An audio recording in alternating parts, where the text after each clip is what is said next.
Thank you. So good morning and welcome to this session. मैं doctor Shyam Gulo फिर से एक बार आपका इस ट्रेनिंग सेशन में स्वागत करता हूं। मैं आशा करता हूं कि आप सब लोग स्वस्थ हैं और आप अपने साथ अपने परिवार का यानी घर का परिवार और एमसीएल परिवार दोनों का ख्याल रख रहे हैं। मैं ये भी आशा करता हूं कि हर दिन आप 1 घंटा बहुत अच्छी एक्सरसाइज कर रहे हो कि जिसकी वजह से आपके लंग और आपके हार्ट इतने मजबूत हो रहे हैं कि किसी भी वायरल इन्फेक्शन से आपको डरने की जरूरत नहीं है। तो चलिए दोस्तों, शुरुआत करते हैं आज के टॉपिक से। कल 5 जून है। 5 जून यानी अंतरराष्ट्रीय पर्यावरण दिन। दोस्तों, यूनाइटेड नेशंस ने पूरी दुनिया के सामने एक ऐसा प्लेटफॉर्म तैयार करके दिया है। ये इतना बड़ा दिन, इतना बड़ा महत्व इस दिन का है कि इस दिन के ऊपर सभी देश, सभी बिजनेसेस, सभी एनजीओ, सभी लोग आके पर्यावरण के लिए, इस धरती को बचाने के लिए कुछ ना कुछ काम करते हैं, एक्टिविटी करते हैं और बहुत जोर शोर से इस दिन का महत्व पूरी दुनिया में आज है। 1972 में इसकी संकल्पना हुई और जब पहली बार ये दिन मनाया गया था, दैट वाज 1974। तब से लेके आज तक हर साल उनका एक सब्जेक्ट होता है कि जिस सब्जेक्ट के ऊपर वो पूरा स्ट्रेस देके उसके ऊपर काम करते हैं। हर साल एक देश होता है कि जो देश इसका यजमान पद यानी इसका आयोजन करता है। लेकिन अगर आप इनके सब्जेक्ट्स देखोगे कि 1974 से लेके अभी तक, मैंने सिर्फ कुछ साल यहाँ डाले हैं। हर साल यहाँ कुछ ना कुछ सब्जेक्ट है, लेकिन वो सब्जेक्ट देख के, वो विषय देख के आपको पता चलेगा कि कितने सेंसिटिव, कितने महत्वपूर्ण ऐसे वो विषय है पूरी दुनिया के बारे में, जो यूनाइटेड नेशन पूरी दुनिया के सामने रखना चाहती है। दोस्तों, यूनाइटेड नेशंस एक ऐसी बॉडी है कि जो इस विषय में पूरी दुनिया को इंस्ट्रक्शन दे सकती है। यूनाइटेड नेशन ही था कि अभी यूनाइटेड नेशन में दुनिया के सभी जो देश है वो सदस्य है। ये यूनाइटेड नेशन ही है कि जिन्होंने 2015 में ऐसा संकल्प किया और सब देशों से वो करवा के लिया कि हम इस ग्लोबल वार्मिंग के खिलाफ काम करेंगे। सभी देशों ने उसमें एक वोट से सबको मंजूरी दे दी और 2016 में फिर उसका एक एग्रीमेंट हुआ और उसके ऊपर सभी ने साइन किया और उसी एग्रीमेंट का नाम है पेरिस एग्रीमेंट। और वो पेरिस एग्रीमेंट आज की तारीख में सभी देशों को बाइंडिंग है, बंधनकारी है और सभी लोग उस पेरिस एग्रीमेंट के तहत उनको जो जो टारगेट्स दिए हैं उसके ऊपर काम कर रहे हैं। तो इतना महत्वपूर्ण है ये यूनाइटेड नेशन, जो इस विषय में एक बहुत पावरफुल ऐसी बॉडी है।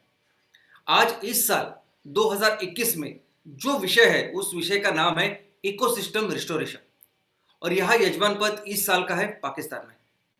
दोस्तों, इकोसिस्टम रिस्टोरेशन ये इतना महत्वपूर्ण है कि पिछले 2 साल से हम लोग जिस कोरोना को झेल रहे हैं, उस कोरोना का उत्पत्ति है, उस कोरोना का कारण है कि हम लोगों ने अपने इकोसिस्टम, अपने पर्यावरण संतुलन को ही इकोसिस्टम बोलते हैं, इसको इतनी बुरी तरह से बिगाड़ा है।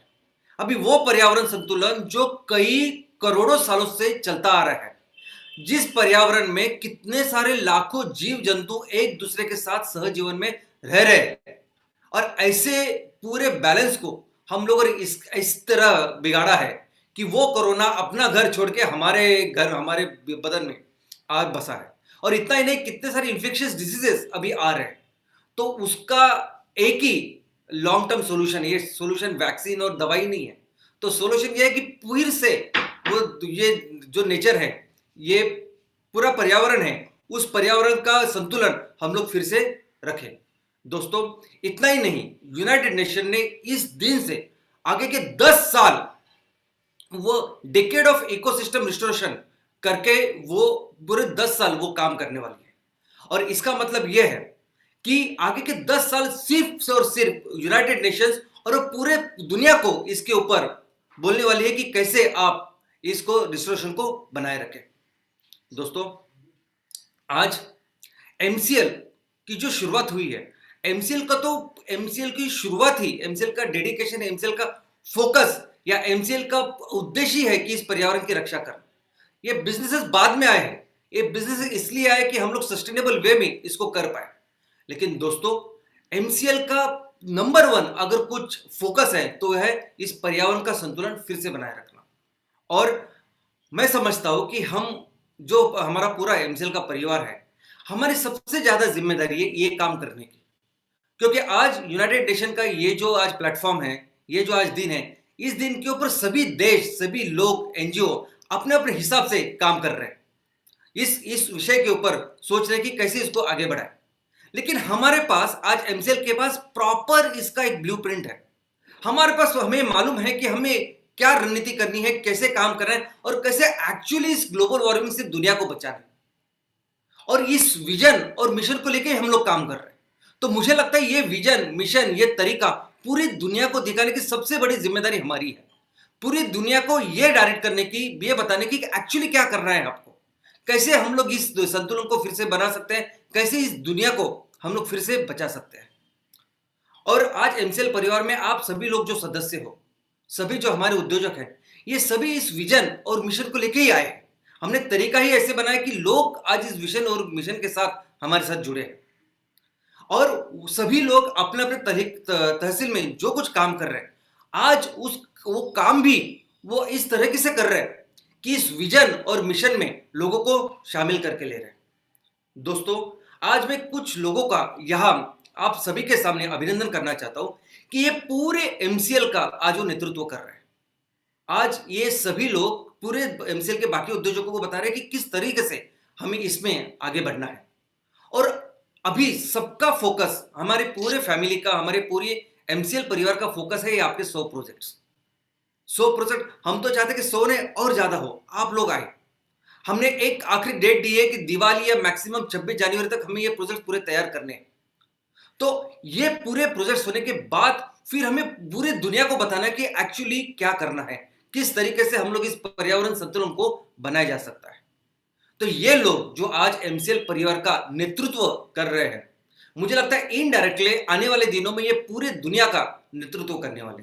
तो चलिए इनका अभिनंदन करते हैं। सबसे पहले तो मैं नाम लेना चाहूंगा श्री दीपक गोल्पे जी का और उनके पूरे टीम का, जो हमारे तहसील मान में सातारा डिस्ट्रिक्ट में महाराष्ट्र में काम कर रहे हैं और उन्होंने बहुत जल्दी फर्स्ट नंबर पे वो 10,000 मेंबर का उन्होंने काम करके दिखाया। दूसरा मैं नाम लेना चाहूंगा श्री साईनाथ जी पवार और उनकी पूरी टीम का, जो कंधार इस तहसील में लातूर जिले में महाराष्ट्र में काम कर रहे हैं। उन्होंने भी बहुत डायनामिज्म में बहुत जल्दी इन लोगों ने अपनी पूरा 10,000 लोग तैयार किए हैं। और तीसरा मैं नाम लेना चाहूंगा श्री दत्ता शिवनी जी का, उनका तहसील है शिरूर अंतरपाल, वो भी फिर से लातूर जिले में है, महाराष्ट्र से। दोस्तों, ये काम जो होता है ना, ये 10,000 मेंबर ऐसे नहीं बनेंगे कि कोई प्रोडक्ट आप बेच रहे हैं। ये तब बनता है जब आप एक आंदोलन की तरह, एक मूवमेंट की तरह इस काम को आगे बढ़ाते हो। ये विजय और मिशन इसके साथ लोगों को अपने साथ चलने के लिए मजबूर कर देते हो, तब जाके ये होता है। और मैं चाहता हूं कि आप ये सब करो। दोस्तों, मुझे पता है कि आप जब ये करते होगे तो बहुत सारे लोगों को ऐसा लगता होगा कि अरे क्या ये मेंबरशिप बेचने के लिए क्या न जाने क्या क्या कर रहे हैं, क्या मार्केटिंग फंडेज तैयार कर रहे हैं। लेकिन दोस्तों, ये जो चीज, ये लोग जो कुछ बोल रहे हैं, जो उनके एक्सपीरियंस है, उनको बिल्कुल नजरअंदाज किए हम कीजिए। हमारे पास टाइम नहीं है, हमारे पास टाइम नहीं है लोगों की ये बातें सुनने के, क्योंकि जब सूरज उगेगा तब सभी लोग सब आपके पीछे आने वाले हैं। लेकिन जरूरत है पूरे दुनिया के लिए जो काम करने की जिम्मेदारी हमने ली है वो करने की। आज बहुत जरूरत है, बहुत जल्दी है कि जल्द से जल्द हम लोग ये प्रोजेक्ट्स लगाए और दुनिया के सामने रखें। मैं चाहता हूं कि आप जिस लक्ष्य के लिए यहां आए हैं, तो अपने तहसील में पूरी तरह से फोकस करें, जैसे इन लोगों ने किया वैसे जल्दी से जल्दी आप अपने लक्ष्य के ऊपर फोकस करें। जल्दी से जल्दी हम लोग एक प्रोजेक्ट्स लगाते हैं और दुनिया को दिखाते हैं तरीका क्या है सस्टेनेबिलिटी का। और इतना ही, मुझे पता है कि बहुत सारे लोग आज इस क्लब को ज्वाइन कर रहे हैं, बहुत मेहनत कर रहे हैं। मैं ये भी समझता हूं कि कोरोना का लॉकडाउन था, स्ट्रिक्ट लॉकडाउन था, और जिसकी वजह से काफी सारे लोग तभी काम नहीं कर पा रहे थे। लेकिन मुझे पूरा विश्वास है कि आने वाले बहुत कम दिनों में आप भी वहां जल्दी पहुंचोगे और हम इस प्रोजेक्ट को चालू करेंगे। और ये जो कम्युनिटी हम लोग तैयार कर रहे हैं, ये जो एमपीओ को इतनी मेंबरशिप हम लोग तैयार कर रहे हैं, उसके पीछे भी कारण है। उसके पीछे ये कारण है कि दुनिया को हम लोग ये बिजनेस करने का तरीका भी बताना चाहते हैं। जब जब बात आती है कि पर्यावरण संतुलन को बनाए रखने की, जब बात आती है कि हमारे साथ हमारी सब जो जीव जंतु है, ये जो हमारी धरती माँ है, उसका ख्याल रखने की, तब विदाउट कम्युनिटी पार्टिसिपेशन, जब लोग इकट्ठा नहीं आएंगे, जब ये समुदाय तैयार नहीं होगा, तब ये काम नहीं होगा। यही आज हम दुनिया को बताना चाहते हैं। दोस्तों, और ये पूरा करके हम लोग वही जाएंगे जहां हमें जाना चाहिए। दोस्तों, ये बच्ची 15 साल की बच्ची, इसने एक साल में दुनिया का सबसे बड़ा ऐसा आंदोलन किया ग्लोबल वार्मिंग के ऊपर। कैसे किया? क्योंकि वो वहां गई, यूनाइटेड नेशन के प्लेटफॉर्म पे गई और उन्होंने सबको पूछा, पूरे दुनिया को चलाने वाले, दुनिया के जो देश है उसको चलाने वाले उनके सरकारों को पूछा कि आप क्या कर रहे हैं ग्लोबल वार्मिंग के ऊपर, जिसके वजह से उसकी पूरी जो सोच है वो हाईलाइट हुई और इतना बड़ा आंदोलन छिड़ गया। दोस्तों, वैसे ही हम लोग करेंगे। हम पूरी दुनिया को आने वाले दिनों में सस्टेनेबिलिटी क्या होती है और उसका क्या रास्ता है वो दिखाएंगे। क्या है सस्टेनेबिलिटी? किसको बोलते हैं सस्टेनेबिलिटी? होता क्या है सस्टेनेबिलिटी? सस्टेनेबिलिटी यानी सतत, सस्टेनेबिलिटी यानी अखंड, सस्टेनेबिलिटी यानी अक्षय। दोस्तों, कुदरत ने हमारे लिए ऐसे ये दुनिया बनाई है, कुदरत ने ऐसा इंतजाम किया है कि हमें जो भी चीज चाहिए ना, आज मनुष्य को नहीं, किसी भी जीव जंतु को जीने के लिए जो भी चीज लगती है ना, कुदरत ने ऐसी उस चीज का प्रावधान करके रखा है कि वो चीज आपको हमेशा मिलती रहती है, हमेशा हमेशा हमेशा, हमेशा के लिए अक्षय, अखंड, सस्टेनेबल रहती है। और ये कैसी होती है? ये एक चक्र के रूप में होती है, और जिस चक्र को आपके सभी के घरों के जो बच्चे अभी स्कूल में पढ़ते होंगे ना, उनको बहुत अच्छी तरह से पता है। क्योंकि जब विज्ञान का सब्जेक्ट आता है, विषय आता है, तो सबसे पहले ये पढ़ाया जाता है कि कैसे कुदरत इन सब चीज का ख्याल रखते हैं। जैसे अभी पानी का साइकिल है, वाटर साइकिल। तो वाटर साइकिल में वहां वर्षा होती है, पानी आता है तालाबों में, नदियों में, समुद्र में जाता है, फिर उससे गर्मी में भाप बन जाती है, फिर से उसके बादल बन जाते हैं और पानी आता है। तो इस पूरे पानी का एक चक्र है। यहां तक कि हमारे जो ग्राउंड, हमारे जमीन में भी जो पानी, उसका भी एक चक्र है। वैसा ही नाइट्रोजन है। दोस्तों, हवा में 78% नाइट्रोजन है, 78%। अभी ये नाइट्रोजन यानी पूरी जो हमारे लिविंग बॉडीज है, सभी जो लिविंग स्पेशीज है इस धरती के ऊपर, वो बनते हैं प्रोटीन से। प्रोटीन बनता है अमाइनो एसिड से, और अमाइनो एसिड बनता है नाइट्रोजन से। और ये जो हवा में नाइट्रोजन, वो कौन लेके आता है? तो वो लेके आते हैं पेड़, और फिर से वो हमारे डिग्रेडेशन के बाद फिर से हवा में चला जाता है, और पूरे लिविंग थिंग में ये नाइट्रोजन होता है। तो जैसे हमारी ह्यूमन बॉडी को आप देख रहे हैं कि नाइट्रोजन लगता है, हाइड्रोजन लगता है, कार्बन, ऑक्सीजन, सबकी अपनी एक साइकिल है। हमारे बदन में 70% यानी 70% पानी है, 24% ऑर्गेनिक और 6% इनऑर्गेनिक कंपाउंड्स है। और ये सभी कुदरत हमें अक्षय स्वरूप में देती है। यहां तक कि कार्बन साइकिल भी है। अभी कार्बन यानी क्या? तो जो भी चीज हम लोग खाते हैं ना, उसमें कार्बन होता है। जो भी चीज आज लिविंग है, जो भी चीज आज इस पर्यावरण में डेली फंक्शन करती है, तो उसमें कार्बन होता है। तो आप समझ सकते हैं कि करोड़ों सालों से, यानी हजारों करोड़ सालों से ये दुनिया चलती आ रही है सस्टेनेबिलिटी के ऊपर। ये दुनिया मेंटेन कर रही है हमारी कुदरत, और कुदरत के अपने तरीके हैं, कुदरत के अपने नियम हैं। और वैसे ही इस नियम का सबसे अहम हिस्सा अगर आप देखोगे तो क्या है कि हर चक्र में कौन वो चीज है जो सबसे इंपॉर्टेंट रोल प्ले करती है? वो है पेड़। कोई भी चक्र आप लीजिए, उसमें जो इंपॉर्टेंट चीज है, जो इस पूरे परिवर्तन का काम करती है, अक्षय रखने का काम करती है, वो है पेड़। तो कौन सी ऐसी चीज है जो नॉन सस्टेनेबल है? तो दोस्तों, नॉन सस्टेनेबल है, एक बार आपने उसको इस्तेमाल किया तो वो खत्म हो गई। और इसमें आते ही अपने जीवाश्म ईंधन, ये फोसाइल फ्यूल। इसमें आता है ये ऑयल, नेचुरल गैस, कोल, जो एक बार, ये कोयला जो एक बार हम लोगों ने खत्म किया तो वो दोबारा इमीडिएटली पैदा नहीं कर सकते। वैसे ही है हमारे मेटल्स, जो सभी प्रकार के धातु, जो एक बार हम लोगों ने इस्तेमाल किया, तो अगर आप रिसाइकल नहीं करते तो उसको फिर से हम लोग तैयार नहीं कर सकते। और दोस्तों, जिस सेक्टर के ऊपर आज पूरी दुनिया लगी है वो है रिन्यूएबल एनर्जी सेक्टर। पूरी दुनिया आज जिसके ऊपर काम कर रही है वो है कि अक्षय ऊर्जा का कौन सा सेक्टर है कि जिसके ऊपर हम लोग इस तरह से वो बिजनेस को डेवलप करें, उस क्षेत्र को डेवलप करें कि पूरी दुनिया को जो चाहिए वो एनर्जी बार बार मिलती रहे। और उसका एक ही सोर्स है, और वो सोर्स है सूरज। दोस्तों, हमारे पूरे पृथ्वी पे ऊपर जो भी एनर्जी है, हमारे पृथ्वी के ऊपर जो भी आज जिस भी प्रकार की आप एनर्जी देखते हो, उसका सोर्स है, मूल सोर्स है सूरज। अजय, देखिए मैं बात कर रहा हूं यहां, तो मुझ में जो एनर्जी है, मैंने जो खाना खाया है, जिस वनस्पति से लिया हुआ मैंने खाना खाया है, उस वनस्पति ने भी ये खाना, ये अनाज बनाया सूरज की रोशनी लेके। आज यहाँ जो लाइट है, यहाँ जो ऊपर पंखा है, ये सब जिस इलेक्ट्रिसिटी की वजह से, जिस बिजली की वजह से ये चल रही है, वो बिजली बनी होगी कोयला या नेचुरल गैस, उसकी वजह से, ऑयल की वजह से। और वो कोयला कहाँ से आया, वो नेचुरल गैस कहाँ से आया?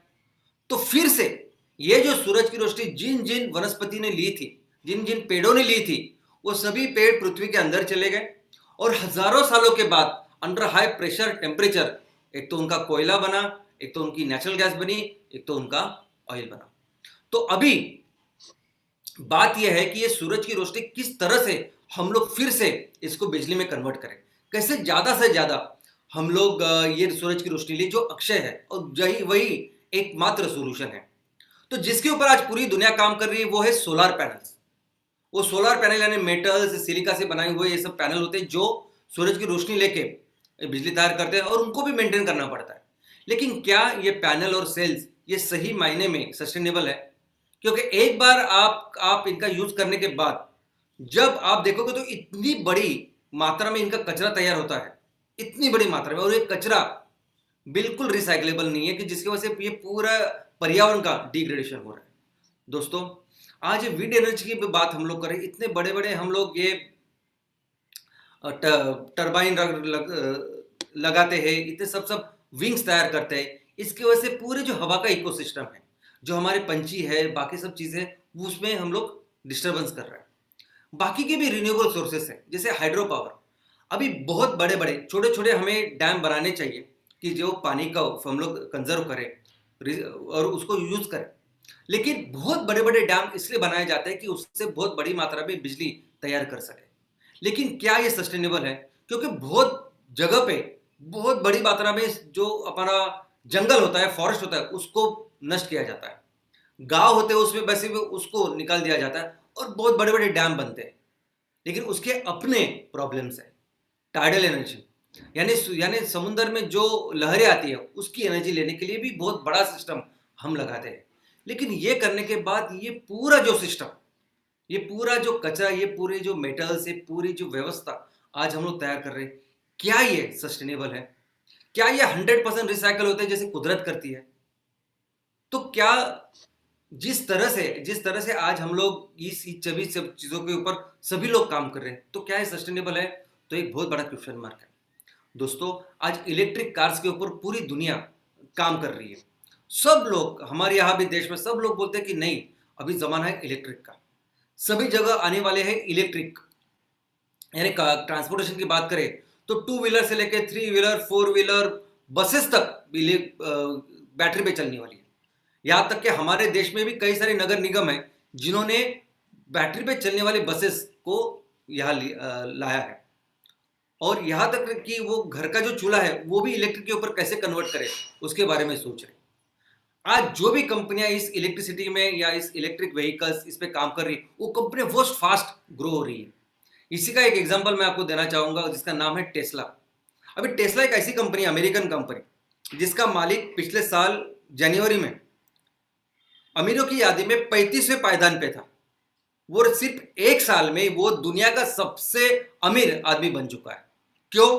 क्योंकि उसकी जो कंपनी है टेस्ला, वो इलेक्ट्रिक कार बनाती है। दोस्तों, यहां तक कि पेरिस एग्रीमेंट के बाद सभी जो देश है उनको टारगेट दिए गए कि आपको 2030 तक इतना इतना आपका एमिशन कम करना है। तो सभी ने अपना जो रोड मैप बनाया है वो सब रोड मैप है सिर्फ और सिर्फ इलेक्ट्रिसिटी के ऊपर। यहां तक कि हमारा जो देश है भारत ने भी ये कम करने के लिए, एमिशंस कम करने के लिए जो अपना रोड मैप बनाया है वो भी डिपेंडेंट है इलेक्ट्रिसिटी के ऊपर। लेकिन दोस्तों, मैं आपको इसके कुछ फैक्ट्स, तथ्य बताना चाहता हूं। नंबर 1, ये जो बिजली हम लोग बोलते हैं कि सिर्फ आप चार्जिंग करो और गाड़ी चलती है, लेकिन ये बिजली आती कहां से? 2019-20 की बात करें तो 75% से ज्यादा बिजली हम लोगों ने सिर्फ कोयला जला के पैदा की है। और कोयला, हमारे यहाँ का जो कोयला मिलता है ना, वो तो इस तरह का कोयला है कि उसकी कैलोरीफिक वैल्यू बहुत कम है। वो जलता कम है लेकिन धुआं ज्यादा देता है और बहुत बड़ी राख छोड़ता है। इतनी बड़े पैमाने पे प्रदूषण करता है। आपको सुन के हैरानी होगी कि हम लोग ये बिजली बनाने के लिए कोयला बाहर से इंपोर्ट करते हैं। तो आपको क्या लगता है कि सिर्फ ऑयल एंड गैस मंगाते हैं हम लोग? बिल्कुल नहीं, हम लोग कोयला बहुत बड़ी मात्रा में मंगाते हैं। आप सुन के हैरान हो जाओगे, आप ताज्जुब करिए कि इतनी बड़ी मात्रा में हम लोग ऑस्ट्रेलिया, इंडोनेशिया इनसे कोयला मंगाते हैं सिर्फ बिजली तैयार करने के लिए। पिछले साल यानी ये 19-20 का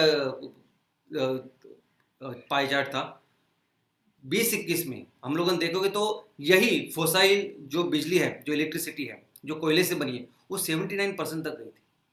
इतना ही नहीं कि अगर ये प्लांट्स जिससे ये बिजली बनती है, अगर ये प्लांट आप देखोगे तो इतना पॉल्यूशन होता है इस प्लांट की वजह से कि आप सोच नहीं सकते। और ये हाल सिर्फ इंडिया का नहीं, अगर पूरे दुनिया के बारे में भी अगर आप सोचोगे तो पूरी दुनिया में 80% से ज़्यादा बिजली जो आती है वो सिर्फ फोसाइल यानी ये जो कोयला, ऑयल और नेचुरल गैस इससे आती है। और ये हम लोग सभी ये कोशिश कर रहे हैं, पूरी दुनिया कोशिश कर रहे हैं कि ये उससे ना आए, कोयले के बजाय हम लोग ये सोलार और ये पैनल लगाए, ये सब कुछ लगाए जिसकी वजह से बिजली तैयार हो। लेकिन वही क्या ये लगाने के बाद ये हम लोग सस्टेनेबिलिटी करेंगे? जब हमारे पास पेड़ है, जब ये पेड़ कर सकते हैं जो नेचर का एक अपना सोल्यूशन है, वो छोड़ के हम लोग इसके ऊपर जा रहे हैं। खैर, दूसरी इसमें एक रोमांचकारी बात यह है कि इस पूरे जो अभी चल रहा है, जो सेंटिमेंट चल रहा है, उसमें सबसे ज़्यादा फायदा करने वाली कुछ कंपनियां हैं और सबसे बड़ा देश जो इसमें अपना बिजनेस कर रहा है वो है चाइना। पूरी दुनिया को इस सोलार के पैनल बेचने वाला सबसे बड़ा देश अगर कोई है तो वो है चाइना। दुनिया के अंदर 70% से ज़्यादा सोलार पैनल जो लगाए जाते हैं कहीं भी, वो चाइना से आते हैं। और एनर्जी प्रोडक्शन अगर आप देखोगे तो पूरी दुनिया में जितनी एनर्जी बनती है, जितनी बिजली बनती है, उसकी 33% बिजली सिर्फ चाइना बनाता है। और हम चाइना के थोड़े से कम हैं, हम पॉपुलेशन में, ज़रूरत में, रिक्वायरमेंट में हम लोग सिर्फ 8% इतनी बनाते हैं। तो हम 8% है और चाइना 33% देते, तो हमसे 4 गुना ज़्यादा बिजली वो चाइना बनाता है। और हमें हमारे देश में पर कैपिटा प्रति व्यक्ति जितनी बिजली होनी चाहिए वो वन ऑफ द लोएस्ट है। दोस्तों, ये रही सिर्फ बिजली, लेकिन हमें पता है कि सिर्फ बिजली से काम नहीं होता। तो बिजली के साथ ये सभी सिस्टम जो चलता है उसको लगती है बैटरी। और बैटरी के बारे में अगर आप देखोगे तो बैटरी ज़रा भी रिसाइकलेबल नहीं है। बैटरी के बारे में अगर आप देखोगे तो बैटरी रिसाइकल करना बहुत डिफिकल्ट है, बहुत मुश्किल है। ये जो कंपनी आज बैटरी बेचती है वो क्लेम करते हैं कि हम लोग रिसाइकल के प्लांट लगाएंगे, हम लोग ये कर रहे हैं, वो कर रहे हैं, लेकिन एक्चुअली में हम लोग देखा जाए तो म्यूनिसिपालिटी का वो जो कचरे का पहाड़ है ना, एक बार उसको रिसाइकल कर सकते हैं लेकिन बैटरी को नहीं कर सकते। इतना डिफिकल्ट इस बैटरीज को रिसाइकल करना है। और अगर आप इस बैटरी का इसकी प्रोडक्शन, इसकी मैन्युफैक्चरिंग में अगर आप देखोगे तो पूरी दुनिया में जितनी बैटरी बनती है और जिस जिस पायदान पे बनती है उसके सभी जो बड़ा वैल्यू चेन है, खदान से लेके बैटरी बनाने तक, ये पूरे सिस्टम के ऊपर रूल कर रहा है चाइना। ऑलमोस्ट 80% से ज़्यादा चाइना का इस पे ऊपर कंट्रोल है। पिछले 4 सालों में यानी 2016 से लेकर 2020 तक अगर चाइना का ग्रोथ इस क्षेत्र में अगर आप देखोगे तो चाइना ने अपनी जो फैक्ट्रियां है, पूरी जो कैपेसिटी देश की बैटरी बनाने की, उसको 6 गुना इतना बढ़ा है सिर्फ 4 सालों में। तो दोस्तों, आज पूरी दुनिया में 80% से ज़्यादा बैटरी बनाने के ऊपर कंट्रोल, पूरा कंट्रोल आज चाइना का है। यहाँ तक कि हम अपने देश में भी जो बैटरियां मंगाते हैं ना, 90% हम लोग बैटरियां इस चाइना से मंगाते हैं। हम लोग जो इस देश में सोलर पैनल लगाते हैं ना, 90% तक हम लोग पूरा वो चाइना से मंगाते हैं। तो अपने देश में तैयार हुए अगर कोई इलेक्ट्रिक कार कल आप खरीदोगे, ये चाहे वो टेस्ला की कार हो या चाहे टाटा की कार हो, वहां अंदर बैटरी रहेगी चाइना की। तो दोस्तों, ये सस्टेनेबल बिल्कुल नहीं है। ये सस्टेनेबल जो बैटरी के ऊपर चलेगा, जो इस सोलर पैनल के ऊपर चलेगा, ये बिल्कुल बिल्कुल बिल्कुल सस्टेनेबल नहीं है। सस्टेनेबल क्या है? सस्टेनेबल है जो कुदरत इतने सालों से हमको दिखाती आ रही है, सिखाती आ रही है, और वो है पेड़, वो है खेती, वो है एग्रीकल्चर। अभी इस एग्रीकल्चर में अगर ईंधन की बात करें तो जिस तरह का ईंधन हम लोग बना रहे हैं, उस तरह का ईंधन, उस तरीके जो बेनिफिट्स ईंधन के, वो कोई भी ईंधन से आप कंपेयर ही नहीं कर सकते। पूरी तरह से 100% कार्बन न्यूट्रल फ्यूल हम लोग बना रहे हैं, ईंधन हम लोग बना रहे हैं, और वो भी एग्जिस्टिंग इंफ्रास्ट्रक्चर में। यानी आज आपके गाड़ियों का, घर का चूल्हा, इंडस्ट्री, जहां जो भी व्यवस्था है ना, उस व्यवस्था में चलने वाला ईंधन ऐसा हम लोग बना रहे हैं। दोस्तों, रिसाइकलिंग न्यूट्रिएंट्स, यानी ये सभी आज हम लोग एक खाना तैयार करते हैं, एग्रीकल्चर खेती करते हैं, तो खेती के लिए, उस पौधों के लिए जो मूल तत्व लगते हैं, मूल द्रव्य लगते हैं, वो कहां से लाते हैं हम लोग? तो वो भी आते हैं उस ऑयल से। आज उस पौधे को लिए, उस खेती के लिए हम लोग जो उनको खाद बोलते हैं, मूल द्रव्य को, वो खाद कौन सी लाते हैं हम लोग? रासायनिक खाद, केमिकल फर्टिलाइजर। और वो मूल द्रव्य हम लोग फिर से वो ऑयल से लाते हैं और वो उन पेड़ों को देते हैं। और एक बार वो फर्टिलाइजर अगर आप डालोगे तो आपका शरीर भी सहन नहीं करता। वो केमिकल इंसेक्टिसाइड्स ऑयल से बना हुआ अगर आप देखोगे तो आपका बदन उसको सहन नहीं कर पाता, इतना वो जहरीला होता है। तो सोचिए, ऐसे जहरीले खादों से, इंसेक्टिसाइड से बनने वाली जो खाना होता है, वो अगर हमारे शरीर में जाता होगा तो हमारा शरीर कैसे रिएक्ट करेगा? हमारा शरीर भी अंदर से वैसे रिएक्ट करता है, कैसे मैं इसको बाहर फेंकूं? और उसी कोशिश में उसके बहुत सारे अनकंट्रोल ऐसी ग्रोथ हो जाती है जिसको हम लोग बोलते हैं कैंसर। दोस्तों, अगर तो इसका भी यही तरीका है। ये खेती ही एकमात्र ऐसा सॉल्यूशन है कि जिसका कोई भी भाग वेस्ट नहीं है। हम लोग एग्रीकल्चर वेस्ट बोलते हैं, लेकिन वो हर वेस्ट, हर कोई चीज जो पौधों से आती है वो फिर से इस रिसाइकल में काम करती है।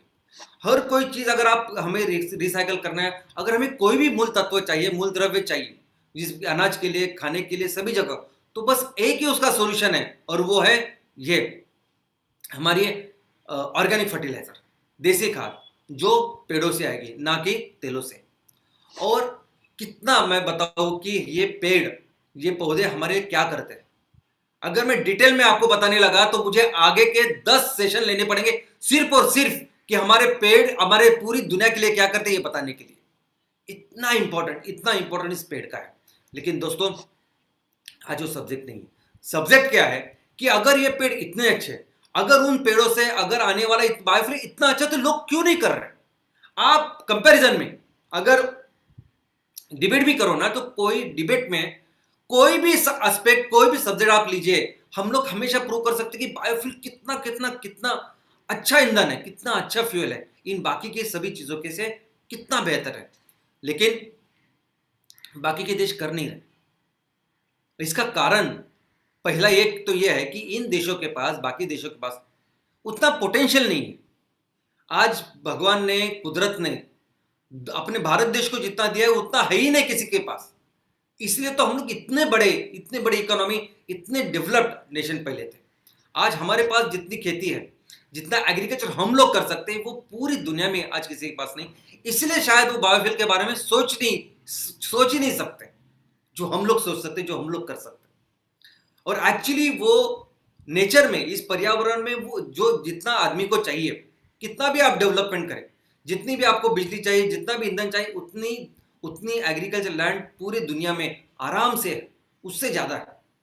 लेकिन लोग उसके ऊपर फोकस नहीं कर रहे। उसका दूसरा रीजन ये भी है, स्केल।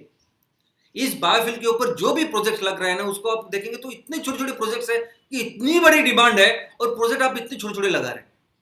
पिछली बार मैंने आपको कहा था कि पूरे एशिया में, पूरे देशों, एशिया के सभी देशों में मिलके जो सबसे बड़ा बायो सीएनजी का प्लांट है, सबसे बड़ा, वो सिर्फ 8 टन यानी 8000 किलो इतना ही सीएनजी हर दिन का बनाता है। और हमें तो हर तहसील में 1 लाख किलो सीएनजी का ये बनाना है, प्लांट बनाना है। तो सबसे सबसे सबसे इंपॉर्टेंट है ये हमारे 100 प्रोजेक्ट्स। मैं बार बार आपको बोलता हूं कि हमें पूरा लक्ष्य, पूरा फोकस हमें अपने इस प्रोजेक्ट के ऊपर देना चाहिए, और दिल लगाकर बहुत जल्दी ये प्रोसेस हमें करने हैं।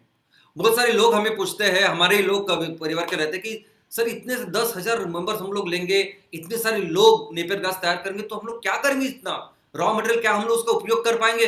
मैं तो बोलता हूँ सभी किसान, हमारे पूरे देश के सभी किसान भी अगर नेपियर घास करने लगे ना, तो भी हम लोग उसको कंज्यूम कर सकते हैं, हम लोग पूरी दुनिया को दे सकते हैं। इतनी बिजली की जरूरत होती है, इतनी ईंधन की जरूरत होती है। तो आपके यहाँ, आपके तहसील में कितने भी लोगों को करने दीजिए, आप बिल्कुल उसकी चिंता ना करें। इनफैक्ट यही करने के बाद बहुत जल्दी हम दुनिया को इसका रास्ता दिखाने वाले, हम दुनिया को सही दिशा में लेके जाने वाले हैं। लेकिन मैं चाहता हूं, हम चाहते हैं कि नहीं, सिर्फ बातें करने से नहीं, हम लोग पहले वो करके दिखाएं और फिर दुनिया को बताएं देखो ये सही तरीका है। और ये 100 प्रोजेक्ट है क्या, ये 100 प्रोजेक्ट तो हमारे पूरे जो हमारा रोड मैप है उसमें से 2% भी नहीं है। दोस्तों, आज रिन्यूएबल ऑयल एंड गैस ये सेक्टर हम लोग डेवलप कर रहे हैं, और इस सेक्टर में हमारी जो काबिलियत है, हमारी जो कैपेसिटी, हमारे जो पोटेंशियल है, ये आप सोच नहीं सकते। पूरी दुनिया के लिए 20% इतना ईंधन हम लोग निर्माण कर सकते हैं। सोचिए, ये सब अरब देश जहां पीने के लिए पानी नहीं होता लेकिन इतने अमीर होते हैं क्योंकि उनके पास ईंधन है। सोचिए, हम लोग अगर ये ईंधन तैयार कर सके, हम लोग देख सके, तो कितने लेवल पे हमारा देश जाएगा, कितनी बड़ी मात्रा में हमारे पूरे किसानों के लिए एक अच्छी आय तैयार हुई। और ये करने के लिए हर तहसील में कम से कम 500 से 600 टन इतने ईंधन का निर्माण करना पड़ेगा।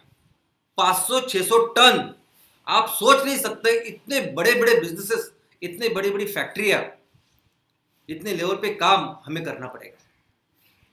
और फिर इस लेवल पे ये करने के बाद फिर हम लोग दुनिया को बताएंगे कि ये स्केल है और इस तरीके से इसको करना है। और दूसरा बहुत इंपॉर्टेंट बात, यानी वो पेट्रोकेमिकल प्रोडक्ट्स। दोस्तों, ये जो पेट्रोकेमिकल प्रोडक्ट्स है ना, आज ऐसे समझे कि क्रूड ऑयल से सिर्फ ईंधन नहीं आ रहा है, ये बहुत सारे प्रोडक्ट्स आ रहे हैं। आज जिस घर में आप बैठे हो, जिस ऑफिस में आप बैठे हो, अगर आप बाहर भी जाओगे सड़क पे तो आजू बाजू आपको दिखाई देगा तो सिर्फ और सिर्फ ये प्रोडक्ट्स आपको नजर आएंगे। आपको प्लास्टिक, आपको रबड़, आपको ये कारपेंटिंग, आपको ये एडहेसिव, आपको ये पेंट, ये पूरा यही नजर आएगा। यानी सुबह से लेकर शाम तक हम जो भी आज इस्तेमाल कर रहे हैं वो सिर्फ इससे बनता है। आज सुबह हम लोग उठते हैं और जिस ब्रश को हाथ में लेते हैं, टूथब्रश को, वो भी बनता है पेट्रोकेमिकल से। जिस साबुन से हम नहाते हैं, जो सब कुछ करते हैं, सभी जगह इतना पेट्रोकेमिकल है, इसके इतने सारे प्रोडक्ट है कि हम लोग सोच नहीं सकते। आज इतनी इंडस्ट्रीज इसके ऊपर चलती है। कुछ सिर्फ लिस्ट मैंने आपको दी है। टायर्स, ट्यूब्स, रबर्स, ऑटो गाड़ियों में कितने सारे पार्ट्स, ल्यूब्रिकेंट्स इससे बनते हैं। कॉस्मेटिक्स, परफ्यूम्स, टेक्सटाइल, डिटर्जेंट जो घर का और डिसइंफेक्टेंट वो, ये पेंट कोटिंग, ये कंस्ट्रक्शन केमिकल्स, ये candles, waxes, plastics and resins, pharmaceuticals, food, oil and gas, pesticides. तो सोचिए, आज हम लोग सोच भी नहीं सकते इनके बिना लाइफ। इतनी इतनी तरह से ये पेट्रोकेमिकल प्रोडक्ट्स हमारे लाइफ में घुस चुके हैं, भर चुके हैं, पूरी तरह से सब जगह है ये पेट्रोकेमिकल। लेकिन इसका दूसरा एंगल मैं आपको बताना चाहूंगा। आज पूरी तरह से पर्यावरण का संतुलन जिसने खराब किया है, जिसकी वजह से ये पूरा पर्यावरण का संतुलन पूरी तरह से बिगड़ चुका है, उसका भी नाम है पेट्रोकेमिकल। यही वो प्रोडक्ट्स है कि जो बिल्कुल ही ना रिसाइकल होते, ना इसका कुछ किया जा सकता है। ये जो बड़े बड़े पहाड़ आपको नजर आते हैं, हर शहर तो छोड़िए, हर गांव के बाहर अभी ये सिर्फ हो रहे हैं, सिर्फ और सिर्फ इस पेट्रोकेमिकल की वजह से। पूरी तरह से उसने इतनी बर्बादी की है। आज कोई भी पानी का अगर आप लेंगे, आप समुद्र से लेके नदी, तालाब, वो देखोगे तो बुरी तरह से पोल्यूशन फैल चुका है और इसने वहां के पानी का इकोसिस्टम पूरी तरह से खराब कर दिया। इतना ही नहीं, हवा, ये अपनी धरती, अपनी ये मिट्टी, सभी जगह ये पॉल्यूशन, ये पेट्रोकेमिकल की वजह से हम लोगों ने इस इकोसिस्टम को बर्बाद करके रखा है। और इसीलिए इस बर्बादी की वजह से ही ये कोरोना है, ये सार्स है, ये बर्ड फ्लू है, ये कितने सारे एबोला, इतने सभी जो वायरसेस जो है वो कहीं बाहर से नहीं आए, वो यही इसी इकोसिस्टम का पार्ट है ना। कहाँ से आया कोरोना? ये कोरोना किसी दूसरे उपग्रह से नहीं आया ना। ये सभी इकोसिस्टम को हम लोगों ने इस तरह से बर्बाद करके रखा है कि ये अपना घर छोड़ के हमारे इसमें आ रहा है और करोड़ों सालों से चलता आया हुआ ये जो संतुलन हम लोगों ने बिगाड़ के रखा है। लेकिन दोस्तों, इसका भी सोल्यूशन है एग्रीकल्चर। इसका भी एक ही सोल्यूशन है, वो हमारी खेती। पूरे जो प्रोडक्ट्स आपको चाहिए, अभी प्लास्टिक की बात करें तो बायोप्लास्टिक, यानी जो प्लास्टिक हम लोग उगा सकते हैं उसकी, उसमें सिर्फ मैं थैलों की बात नहीं कर रहा हूं। जिस तरह का आपको प्लास्टिक चाहिए ना, जिस तरह का, उस तरह का प्लास्टिक आज हमारे खेतों से बन सकता है। आज मैं रबड़ में तो सिर्फ जो सॉफ्ट है उस रबड़ की बात नहीं कर रहा हूं, जो हार्ड रबड़ है उसकी भी बात कर रहे हैं, वो भी हम लोग अपने खेतों से बना सकते हैं। Paint, internal paint, external paint, वो हम लोग खेतों से बना सकते हैं। यानी हर इंडस्ट्री में केमिकल्स लगते हैं। कोई भी इंडस्ट्री, कोई भी इंडस्ट्री आप लेंगे तो उसमें कुछ ना किस इसमें सॉल्वेंट्स हो या कैटलिस्ट हो या कुछ भी ऐसे केमिकल्स लगते हैं। लेकिन भगवान की कृपा से ये सभी केमिकल्स आज हम लोग हमारी खेती में तैयार कर सकते हैं, सभी तरह के। ये कॉस्मेटिक्स है, जो साबुन से लेके टूथब्रश से लेके सब कुछ, आज जो केमिकल हम लोग इस्तेमाल कर रहे हैं, पेट्रोकेमिकल, ये 100% हम लोग हमारे खेतों से तैयार कर सकते हैं, जो बायोगैस होंगे। तो जो भी चाहिए आज दुनिया को, जो भी चाहिए आज मानव को, जो भी चाहिए आज डेवलपमेंट को, जो भी आपको चाहिए ना, वो सब हम लोग खेती से तैयार कर सकते हैं। और ये हमें पूरी दुनिया को बताना है, बताना नहीं है, ये पूरी इतने सालों से ये कुदरत हमें बता रही है। ये हम ही लोग हैं जो भूल चुके हैं, और फिर से हमको ये करके दिखाना है। और दोस्तों, ये करके कराने के लिए हमारे पास, हमारे भारत के पास बहुत बड़ा रिसोर्सेस है। यानी अगर सस्टेनेबिलिटी फ्यूचर है, देखो इसको अलावा कोई चारा नहीं। अभी 2-4 साल के बाद, 5 साल के बाद उनको समझ में आएगा कि सस्टेनेबल क्या है। तो इसके इसके अलावा कोई भी दूसरा ऑप्शन ही नहीं है अगर हमें इस दुनिया को बचाना है। तो धरती, ये खेती, ये एकमात्र ऑप्शन है। और इसमें सबसे ज्यादा पोटेंशियल आज पूरी दुनिया में अगर किसका है तो हमारे देश का है, हमारे भारत का है। ये डीपीआर जो हम लोग बोल रहे हैं, डिटेल प्रोजेक्ट रिपोर्ट, क्या होता है डिटेल प्रोजेक्ट रिपोर्ट में? कोई भी बिजनेस करते हैं उसके पे बनाते हैं डिटेल प्रोजेक्ट रिपोर्ट, यानी डीपीआर। यानी रॉ मटेरियल कहां से आएगा, मैन्युफैक्चरिंग कैसी होगी, टेक्नोलॉजी कैसे होगी, कौन से प्रोडक्ट्स तैयार करेंगे, कहां बेचेंगे, और इस सब में इकोनॉमिक्स क्या रहेगा, उसको बोलते हैं डीपीआर। लेकिन हमारे लिए वो डीपीआर नहीं है। हमारे लिए क्या है डीपीआर? एमसीएल में क्या है डीपीआर? कि आप जिस ग्राम पंचायत में आपने जो प्रोजेक्ट लगाया ना एमवीपी, उसका क्या पोटेंशियल है, आपके ग्राम पंचायत में कौन सी जमीन है कि हम लोग इसको डेवलप कर सकते हैं, और कौन सी भी जमीन रहने दीजिए। अगर आपके पास पहाड़ है, रेगिस्तान है, समुद्र को लग के, आपको बिल्कुल चिंता करने की जरूरत नहीं। सिर्फ नेपियर ग्रास नहीं है जो हम लोग कर सकते हैं, कितनी चीजें हैं, कितनी चीजें आप सोच नहीं सकते। हर चीज में मैं तो बोलता हूं कि जम्मू कश्मीर से लेकर कन्याकुमारी तक हर जगह से, हर टुकड़े से हम लोग कुछ ना कुछ कर सकते हैं, जो आज हम लोग मार्केट में दे सकते हैं। अभी जैसे, और वही अपनी जगह पे कितनी जमीन है, कितनी मैन पावर है, किस तरह से लोग हैं कि जो कौन सा स्किल अच्छी तरह से करते हैं, उनको लेके भी हम लोग बिजनेस कर सकते हैं। और इस सभी चीजों का अगर मूल कोई सबसे बेसिक अगर कोई प्रोजेक्ट है तो है वो एमवीपी। एमवीपी वो प्रोजेक्ट है कि जिसमें ये हमें अच्छी तरह से करना है। एमवीपी प्रोजेक्ट में हम लोग वो ग्राम पंचायत में, एमसीएल विलेज प्रोजेक्ट में ग्राम पंचायत में जितने गांव है, जितने लोग वहां रहते हैं, किस तरह का क्लाइमेट है, किस तरह से वर्षा वहां होती है, ये पूरी चीज लेके हम उस ग्राम पंचायत, उस गांव का विकास करने वाले। और वही तरीका है। और ये जो एमसीएल बायोफ्यूल स्टेट प्रोजेक्ट है ना, जो मैन्युफैक्चरिंग के प्रोजेक्ट है, फैक्ट्रियां है, वो तो ऐसा समझे कि हर इस एमवीपी को सपोर्ट करने के लिए हम लोग लगाने वाले। आज हम चालू करेंगे कहां से? बायो सीएनजी बनाने से। तो इसलिए क्योंकि बहुत सारे लोग पहले शुरुआत करेंगे नेपियर घास से, जो समझ सकते हैं, जो आसान है, जो इमीडिएट है। लेकिन कल अगर रबर तैयार करना है, कल अगर प्लास्टिक तैयार करना है, तो उसकी भी फैक्ट्रियां लगाएंगे। जैसे चाहिए, जिस लोकेशन पे चाहिए, उस तरह से हम लोग इसको आगे बढ़ाएंगे। लेकिन सबसे एक इंपॉर्टेंट बात, जो चैलेंज जो हमारे सामने है, वो ये है कि एग्रीकल्चर, ये खेत क्या पहले से नहीं आया ना, अब सॉरी अभी तो नहीं आया, तो पहले से है। आज जिस मैं सुजलाम सुफलाम गांवों की बात कर रहा हूं, ऐसा थोड़ी कि हम लोग, हमें कहीं पता नहीं, पहली बार हम लोग करने जा रहे हैं। मैं तो कहता हूं कि हजारों सालों तक हमारा देश एक्चुअली सुजलाम सुफलाम था। हमारा देश पूरी दुनिया में इतना बड़ा, इतना डेवलप्ड, इतना प्रोग्रेस ऐसा देश था कि जब इस यूरोप और अमेरिका को आप बोलेंगे वो आदिवासी थे, इतने एकदम पिछड़े हुए थे, इतने आगे हम लोग थे। किसके वजह से? सिर्फ और सिर्फ एग्रीकल्चर की वजह से। पूरी दुनिया के 30% इकोनॉमी अपने पास थे, सिर्फ और सिर्फ एग्रीकल्चर की वजह से। आप सोच नहीं सकते, ऐसे ऐसे विषय में हम लोगों ने इतनी प्रगति की थी कि बाकी के देशों के लोगों को उसके बारे में जानकारी नहीं थी। साइंस, ये मैथ्स, एस्ट्रोनॉमी, ये मेडिकल साइंस, आयुर्वेद, सभी तरह के वेद, ये तो हम इतने आगे थे इनके, तो ये सोच भी नहीं सकते। लेकिन क्या हुआ?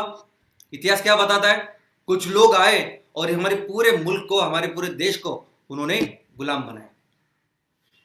लेकिन वो आए, उनकी कंपनी आई, ईस्ट इंडिया कंपनी। वो तो पहले बिजनेस करने आए थे, हुकूमत करने तो नहीं आए, लेकिन बाद में वो हुकूमत की और उसने जो कुछ किया आप सभी को पता है। ऐसे ही कई सारी ईस्ट इंडिया कंपनी वर्जन 2 आज हमारे यहाँ काम कर रही है। सिर्फ हमें पॉलिटिकल फ्रीडम मिला है, लेकिन ऐसा एक भी सेक्टर नहीं है कि जिस सेक्टर में हम लोग धंधा कर रहे हैं, और यानी हम लोग जो हमारे जिसके वंशज है, जो हमारी परंपरा है, हमें इतना भी नहीं लगता कि एक भी सेक्टर में हम लोग एक काम करें कि कुदरत ने इतना कुछ दिया और क्या करे कुदरत हमारे लिए। एक भी सेक्टर नहीं है कि जिस सेक्टर में आज हम लोग कुछ काम कर रहे हैं।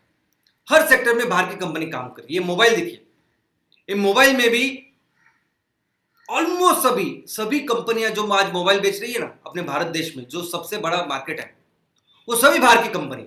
73% चाइना की कंपनी यहां के हमें माल बेचती है, और बाकी के बचे हुए फिर उसमें वो एप्पल आता है, सैमसंग आते हैं, बाकी सब आती है। एक भी कंपनी नहीं है।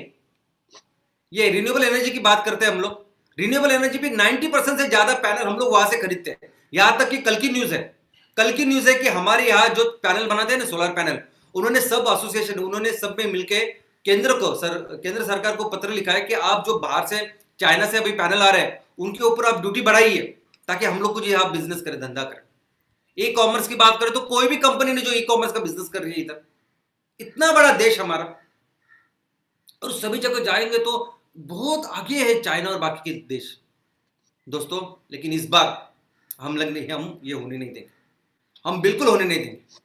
हम जो हमारी पोटेंशियल है, जो हमारी योग्यता है, जो कैपेबिलिटी है ना, वो करके दिखाएंगे। और यहाँ इस विषय में तो मैं ये बोलना चाहूंगा, तो हमारा तो किसी के साथ कंपैरिजन ही नहीं, हमारा किसी के साथ कंपटीशन ही नहीं। एमसेल किसके साथ खड़ी, किसके लिए खड़ी है, किसके लिए काम करना चाहती है, तो हमें इस दुनिया को बचाना है। तो बस उसी चीज के ऊपर हम लोग फोकस करेंगे। कोई जरूरत नहीं ये क्या कर रहा है, वो क्या कर रहा है, कौन से सेक्टर में, हमें पता नहीं। लेकिन अभी ये जो मौका है, ये जो चीज है, ये जो वक्त आ चुका है कि दुनिया को सेव करने की, दुनिया को बचाने का, तो इसमें लीड करेंगे हम लोग, लीड करेंगे एमसीएल, लीड करेंगे हमारा पूरा परिवार। और हमें किसी से कंपैरिजन करने की जरूरत है। हम लोग सिर्फ अपना जो पोटेंशियल है, आप सिर्फ अपने ग्राम पंचायत के ऊपर फोकस करो, आप सिर्फ अपने तहसील के ऊपर फोकस करो और उसको डेवलप करो, और पूरी दुनिया को बता दो कि हमारी क्या पोटेंशियल, क्या योग्यता है। और बस इस प्रोसेस में आप चिंता ही मत करो कि ये जब हम लोग काम करेंगे, जब हम लोग अपनी ग्राम पंचायत के ऊपर, हमारे गांव के ऊपर फोकस करेंगे, हमारे लोगों के ऊपर फोकस करेंगे, हम लोग देखेंगे हमारे तहसील में कितना ज्यादा से ज्यादा हम लोग इसको मॉल को प्रोड्यूस कर सकते हैं, दुनिया को दे सकते हैं, उनको बचा सकते हैं। ये पूरे प्रोसेस में हमारा देश फिर से एक बार सुजलाम सुफलाम बनेगा। इसकी आप बिल्कुल चिंता मत करें। आपको सिर्फ क्या करना है, आपको अपनी जिम्मेदारी लेनी। आज अगर आप ग्राम पंचायत का प्रोजेक्ट लिया है ना आपने, तो बस फुल फोकस के ऊपर आप उसके ऊपर काम करो। अगर आपने तहसील का प्रोजेक्ट लिया है तो पूरी तरह से आज आप उसके ऊपर काम करो। अगर आप चैनल पार्टनर कर रहे हो तो पूरी तरह से आप अपने बिजनेस के ऊपर, आप उससे काम के ऊपर काम करो। और आपको क्या काम करना है दोस्तों, आपको बस एक ही काम करना है, और वो है सेमिनार सेमिनार सेमिनार। दोस्तों सेमिनार यानी क्या, बताइए मुझे। सेमिनार यानी लोगों को एजुकेट करना। ये इंफॉर्मेटिव, ये एजुकेटिव सेमिनार्स है। ये हम लोग दुनिया को बता रहे हैं, लोगों को बता रहे हैं कि क्या सही है, क्या गलत है, क्या करना चाहिए, और जिंदगी भर सिर्फ यही करना है। कल अगर सीएनजी भी बेचते तो वहां भी हम लोग ऐसे नहीं बेचेंगे। हम लोग जो पूरे जो रिक्शा वाले जो ड्राइवर्स है, जो पूरे जो गाड़ियों के ड्राइवर्स है, ओनर्स है, उनके लिए सेमिनार करेंगे, उनको बताएंगे कैसे ये सीएनजी जो हम लोग तैयार करो कितना बेहतर है। यहां तक कि कल हमें ग्लिसरीन सोप बेचना है, ग्लिसरीन साबुन जो बेचना है, जो हमारे गांव में की जो हमारी महिला बचत गट वो तैयार करेंगी, तो वो साबुन भी इस बाकी के सोप से, केमिकल सोप से कितने बेहतर है, ये हम लोग लोगों को इसके साथ एजुकेट करेंगे, और वो भी होगा सेमिनार। तो आप सिर्फ एक चीज के ऊपर फोकस कीजिए, सेमिनार। और इस सेमिनार के साथ आप लोगों को ये पूरे जो है हमारे समाज को अपने विजन और मिशन के साथ जुड़िए। बस यही सबसे इंपॉर्टेंट काम है, और उसमें ही है ये सैटरडे सेशन। दोस्तों सैटरडे सेशन यानी ऐसा समझिए कि जैसे होता है ना कि हर हफ्ते गुरुवार हमारे यहाँ साईं बाबा की पूजा होती है, आरती होती है, वो साईं बाबा का दिन होता है। हर शुक्रवार को हम लोग जाके नमाज अदा करते हैं। हर रविवार को हम लोग चर्च में जाते हैं और मास ये करते हैं, उस तरह से सैटरडे सेशन होना चाहिए। आप आपके 10,000 मेंबर हो, आपके आगे जाओ, जिंदगी भर कुछ भी हो, हर सैटरडे को आपका सेशन होना चाहिए, जिस सेशन में, जिस मीटिंग में सब लोग आए और वो कसम खाए कि हम लोग इस पर्यावरण का, हमारे धरती माँ का हम लोग ख्याल रखेंगे, हम हमारे लोगों का ख्याल रखेंगे, हमारे आसपास जो किसान है उनके लिए काम करेंगे, उनके लिए खड़े होंगे। ये सैटरडे सेशन सबसे इंपॉर्टेंट है। अगर अपने आज आए हैं एमसीएल परिवार में, एक भी सैटरडे, एक भी वीक आपने वेस्ट नहीं करना है। बहुत लेट हो चुके हैं हम लोग। आप हर हफ्ते, भले पहले हफ्ते में, पहले मीटिंग में सिर्फ 2 जन रहे, 4 जन रहे, आपको कुछ फर्क नहीं पड़ेगा। आपको अपना काम करते रहना है। और दोस्तों देखिए, ये बहुत जरूरी है। आने वाले दिनों में पूरी दुनिया को हम लोग राह दिखाने वाले हैं। पूरी दुनिया को सही रास्ता क्या है, कैसे हम लोग अपने इस पर्यावरण का, धरती माँ का ख्याल रख सकते हैं, ये हम लोग बताएंगे। चिपको आंदोलन आपको याद होगा कि कैसे हम लोगों ने 350 साल पहले राजस्थान में वो एक आंदोलन किया था, जिसको पूरी दुनिया में लोग फॉलो करते हैं। बाद में फिर अभी 50 साल पहले हम लोगों ने उत्तराखंड में किया, सब कुछ किया। तो बहुत सारी काफी विशेषता है आज भारत में। तो हमें ये करके दिखाना है, हर गांव में, हर तहसील में करके दिखाना है। कल सबसे इंपॉर्टेंट दिन है। कल ये विश्व का, ये जागतिक पर्यावरण दिन है। आप सभी को अपने अपने गांव में, अपने अपने ग्राम पंचायत में, अपने अपने तहसील में उसको सेलिब्रेट करना है। चलो लोगों को बता दीजिए ना, आप किसके लिए काम करते हैं, किसके लिए एग्जिस्ट करते हो। अगर आप ग्राम पंचायत में हो, एमबीपी का प्रोजेक्ट लिया, 10 पेड़ लगाओ, 10-20 जितना हो सके उतना अपने मेंबर्स को लीजिए और एक एक पेड़ लगाओ। आप तहसील में हो, आप एमपीओ का काम कर रहे हो, तो हर एमपीओ मेंबर को उनको बोलो एक पेड़ लगाओ, आज एक पेड़ लगाओ। आपको पेड़ चाहिए ना, आप कौन से पेड़ लगाना चाहिए तो वहां के पेड़ लगाओ। कौन से पेड़ आप लेंगे, कौन से पेड़ अच्छे होंगे वो आपके वहां की परिस्थिति के लिए, तो वहां का कोई भी छोटा सा कृषि अधिकारी या कृषि सहायक आपको बता देगा। यहाँ तक कि वहां के तहसीलदार, वहां के सामाजिक वनीकरण जो विभाग होता है, ये कृषि विभाग होता है, वहां के अपने खुद के उनके नर्सरीज होते हैं, वो अपने से आपको वो सैपलिंग दे सकते हैं, पौधे दे सकते हैं। लेकिन कल का दिन आप अच्छी तरह से इस धरती माता के लिए समर्पित करो। पूरे जैसे आप 14 मई को आपने एक ऐड बनाई थी, सबको भेजा, वैसे ही आप लोगों को बुलाओ। मैं अभिनंदन करता हूं श्री हमारे सचिन धरने जी का। उन्होंने बहुत बड़ा प्रोग्राम कल के लिए आयोजित किया है, जहां वहां उनके जिले के जो आईएएस ऑफिसर है, जो जिला परिषद के सीए, वो खुद वहां आने वाले उस प्रोग्राम को। तो ठीक है, उन्होंने तो सबसे जबरदस्त काम किया, लेकिन आप अपनी तरीके से हर जगह पे आप एक काम कोशिश कर सकते हो, बिकॉज ये बहुत बहुत जरूरी है और सब जानते हैं। कल अगर आप एक के लिए आप खड़े हो लोगों के सामने, तो आपके बहुत बहुत शुभकामनाएं। और मैं चाहता हूं बहुत जल्दी आप उस क्लब में शामिल हो जहां हमारे कोलपे साहब, दत्ता शिवनी साहब, हमारे पवार साहब आज उसमें हो, और जल्दी से जल्दी आप इस फैक्ट्री को लगाओ और फिर से एक बार हम लोग पूरी दुनिया में शेर बन जाते हैं।